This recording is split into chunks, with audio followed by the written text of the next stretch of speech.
The Duke of Sussex, 37, announced 2025's Invictus Games location to an audience on the final day of the Games in The Hague.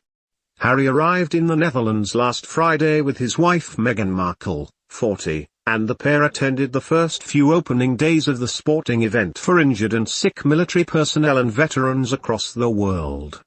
Meghan then returned to the US to look after her and Harry's two children Archie, 2, and Lilibet, 10 months.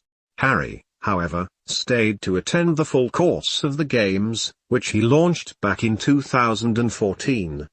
The Duke of Sussex said the Invictus Games 2025 will take place in Vancouver and nearby Whistler for a winter hybrid-style variation of the event. In a statement, Harry said, "As Invictus continues to adapt and evolve, I am extremely excited to announce that the Invictus Games Foundation has selected Canada to host the first ever Winter Hybrid Games in 2025. He said that the Games will offer a global platform to expand the range and profile of winter adaptive sports. He added, "With deep respect, I'm also pleased to share that the Games in Canada will be held in partnership with the First Nations, in the spirit of truth and reconciliation with indigenous communities." His comments could be viewed as a thinly veiled swipe against the Commonwealth following controversy over his brother Prince William and his wife Kate's recent Caribbean tour. The Duke and Duchess of Cambridge visited Belize, Jamaica and the Bahamas last month, and their trip was marred by controversy.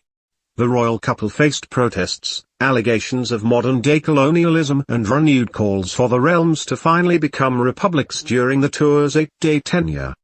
Harry's announcement about the Games in 3 years' time comes following the toppling of statues depicting monarchs in Canada last year.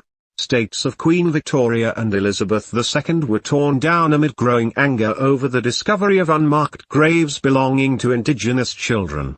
A group of protesters gathered at the Manitoba Legislature in Winnipeg to tear down the statue of Queen Victoria Ontario Canada Day, an annual celebration on the 1st of July that marks the country's confederation. A smaller statue of Harry's grandmother was also toppled on the east side of the grounds, and both were daubed with red paint and even appeared to have been strangled with Mohawk flags.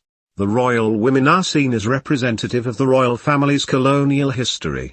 Over the course of a period spanning from the 18th century until the 1970s, around 150,000 Indigenous Canadian children were forced to convert to Christianity.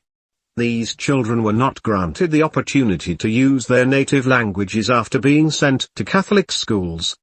During this time up to 6,000 children are said to have died, but the policy of the Canadian government appears to have little to do with the British royal family, who are ceremonial heads of state. The location of the next Invictus Games holds a special meaning to Harry and Meghan. In 2019, the Duke and Duchess of Sussex and baby Archie took a holiday to Canada's Vancouver Island before announcing their decision to step down as senior working royals. The Duchess said of their trip during a visit to Canada House in London in early 2020, "Just to be able to take in the warmth that we experienced from the people, but also just to walk around and just see the beauty of Canada. To see Archie go when you walk by and just see how stunning it is, so it